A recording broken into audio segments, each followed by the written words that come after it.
Bon, la nouvelle est fraîche, hein? Vous ne saviez pas, je suis sûr, mais immédiatement, je vous annonce, Ali Bongo, Sylvia Bongo et Noureddine Bongo ont été libérés. Voilà, nouvelle du jour. Partagez, partagez, abonnez-vous, mettez les cœurs, hein, comme on dit sur les directs, mais ce n'est pas un direct. Partagez, si vous êtes nouveau sur la chaîne, abonnez-vous et ne ratez plus jamais aucun de nos contenus parce que nous aurons des informations en temps réel, immédiatement. Et puis ça, c'est une information très fraîche. Cette nuit, by night, vous savez, les choses de la nuit. Hein? Quand on fait quelque chose la nuit, vous savez ce que ça veut dire. Les choses de la nuit, ça s'est passé cette nuit.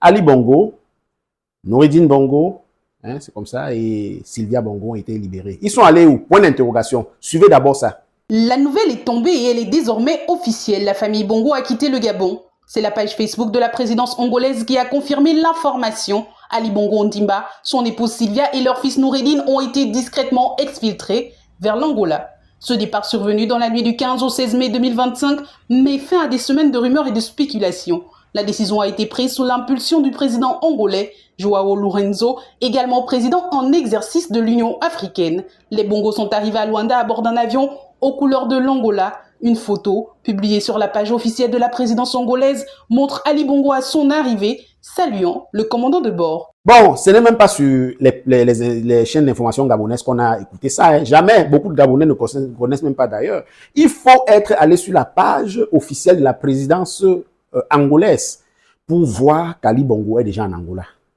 Pourquoi ça s'est fait comme ça? Point d'interrogation. Est-ce qu'on ne voulait pas que les Gabonais contestent? Point d'interrogation. Quand on rappelle qu'il y a quelques jours, je crois 3 ou 4 jours, on annonçait que Noureddine Bongo et Sylvia ne sont plus en prison, ils sont actuellement maintenant en garde à vue. Donc, on voit une petite évolution sur leur procès. Mais les journalistes gabonais disaient qu'il ne faut pas se tromper, se leurrer, parce que ça ne veut pas dire que, comme on les a fait quitter de la prison pour la garde à vue, ça ne veut pas dire que le procès se porte plutôt bien, se déroule bien. Non, il ne faut pas se tromper. C'était une façon blablabla, blablabla. Oh que non.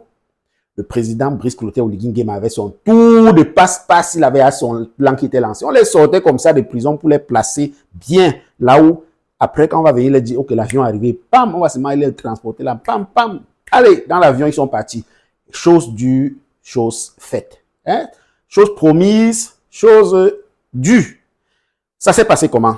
Point d'interrogation. Mais avant ça, écoutez encore cet extrait. Mais ce départ soulève des questions. D'abord, sur le silence des autorités gabonaises. Pourquoi cette opération s'est-elle déroulée dans le plus grand secret? Pourquoi aucune communication officielle pour expliquer ce départ de l'ancienne famille présidentielle? Depuis des semaines, les signaux se multipliaient. Sylvia Bongo libérée pour raison médicale le 6 mai. Son fils Noureddine quelques jours plus tard pour rejoindre Ali Bongo à la Sablière. Pourtant, aucun communiqué clair pour informer la population. Et puis, il y a cette question de justice. Comment comprendre ce traitement privilégié envers une famille accusée d'avoir abusé du pouvoir alors que d'autres restent détenus dans des conditions plus sévères?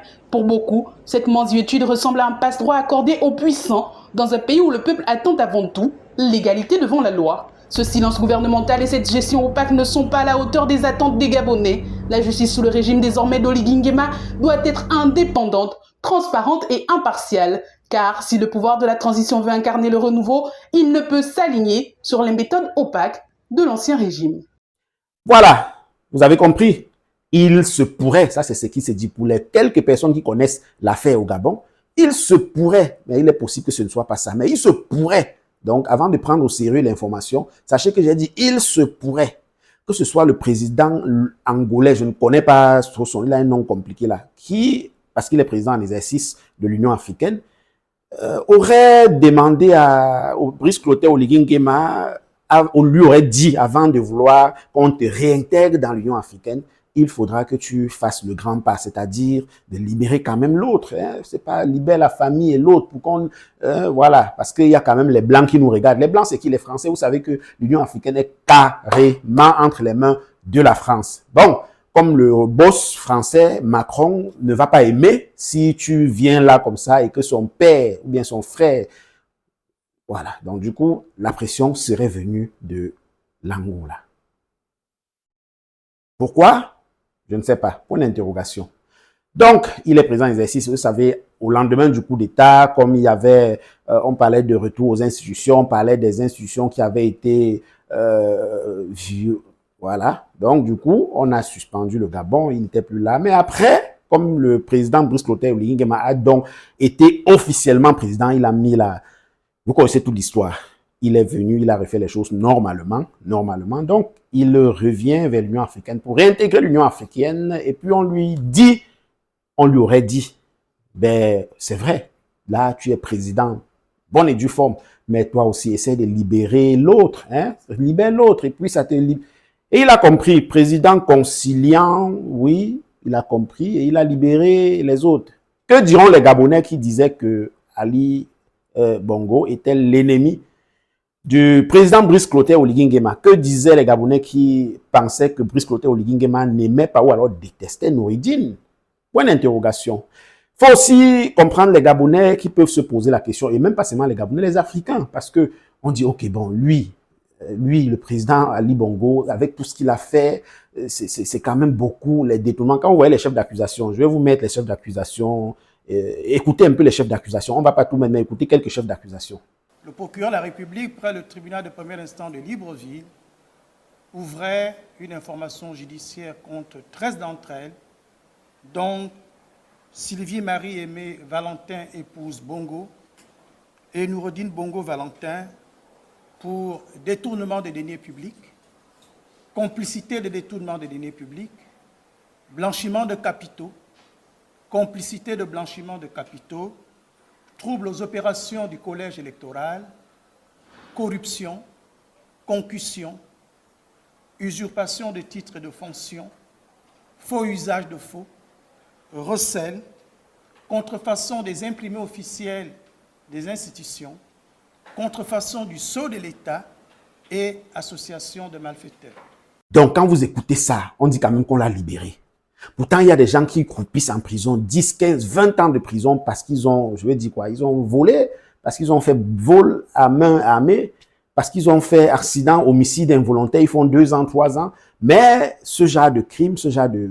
Voilà, tout ce qu'on a dit là, il est ressorti, il est parti. Bon, c'est aussi ça, on devait s'attendre à ça. Les présidents, c'est quand même une certaine immunité qui, même si elle n'est pas permanente, peut se prévaloir, même s'ils ont commis n'importe quel crime. Généralement, les États et les justices comprennent que ça peut être fait, mais on peut facilement aussi le leur pardonner parce que ils ont commis ces crimes avec la folie du pouvoir. Bon, la folie du pouvoir qu'on concède souvent à ces gens-là. Que diront les citoyens africains lambda? Est-ce que c'est une bonne chose? Est-ce qu'on doit traiter comme ça dans un monde africain où nous voulons la justice équitable pour les riches et pour les pauvres? Est-ce que, vous voyez, au Cameroun, le sportif Nganou, Francis Nganou, par inadvertance, on appelle ça homicide involontaire, il a mis fin à la vie de... Voilà, et puis il est là, il marche. Si c'était un Camerounais lambda, il serait enfermé. Justice très, très, très inéquitable. Est-ce que pour l'Afrique qu'on veut construire, c'est ce style de ressenti, de sentiment que nous devons avoir? Est-ce que c'est ce style d'agissement? Est-ce que l'équité est garantie au Gabon? Point d'interrogation. Dites-nous ce que vous en pensez en commentaire. C'est toujours avec un grand plaisir que nous vous lirons. Partagez massivement, abonnez-vous et pour ne pas rater nos prochains contenus.